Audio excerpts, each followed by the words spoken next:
Goodness, well, thank you guys. First and foremost, I want to express deeply my gratitude that I have for the people standing up here. AG Knudsen, of course, AG McCuskey, AG Labrador, the others who are here, my Attorney General Skrmetti. I understand that you have to stand behind this podium and maintain a level of decorum. I do not. So, while of course I'm excited for the opportunity, for the case that will be heard tomorrow, truthfully, I'm pissed off. I'm pissed off that we've reached a point where we seemingly have an entire political party who has diminished and erased our rights as women. That's exactly what this is. Don't let them frame it any other way. They love to hide behind words like compassion and empathy and inclusion. Let me be very, very clear. What me and what my teammates faced, it was not inclusive.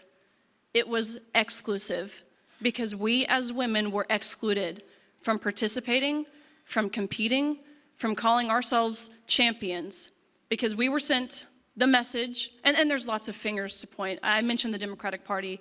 You could point a finger at many different institutions, the NCAA being one of them. We were told loud and clear that our rights to safety, our rights to privacy in areas of undressing, our rights to equal opportunity, they didn't matter. They certainly didn't matter as much as the boy's feelings, the man's feelings, his happiness. We were told that mattered more than our rights. I'm not going to spend any time explaining my story. I think by now it's well documented. When I first used my voice, though, back in 2022, I felt alone. I really did. There were very few, at least my understanding at the time, who were willing to put their name and their face to such a controversial issue, to say the controversial thing that there are two sexes and that you can't change your sex and that each sex is deserving of equal opportunity, of privacy, and of safety. Now I understand, though, that I really wasn't alone. There were people, women, fighting far longer than I had been, even now at this time. So thank you to the AGs who are here. I've sat in many different legislative bodies and heard from the other side of the aisle. And again, I hate to make it partisan, because in reality, it's not a partisan issue, but in terms of elected representation, and certainly how legacy media, mainstream media portrays these issues, you would think it's very polarized. It's not. But I've sat in legislative bodies where we've heard Democratic elected officials who say, look, this is just a solution in search of a problem. You know, we're just talking about middle school girls basketball. It doesn't really matter that much. Sports aren't really about winning, they're about happiness.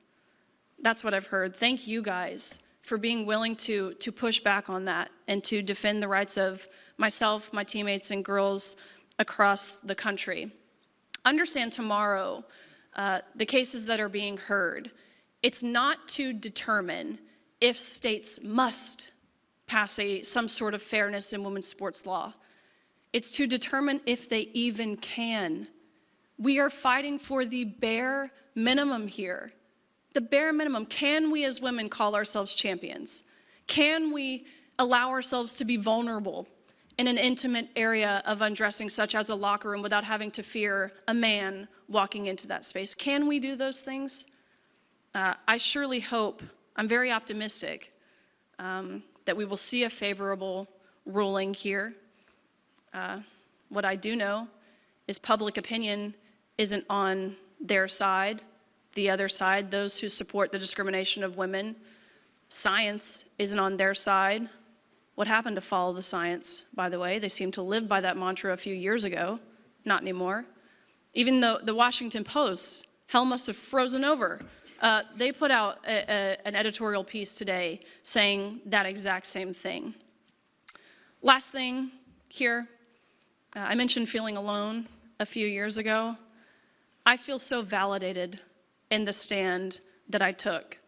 I feel so supported, encouraged, optimistic for the future that my daughter will inherit. My husband and I, we just had a little baby girl about 3 months ago. And having her and looking at her, it changes the way you think about everything. I think initially when I approach this topic, of course, naturally you approach it with your own personal experience. That's not how I approach this topic anymore. I approach it in the light of my daughter and the opportunities that she will one day have, the opportunities to achieve and to succeed.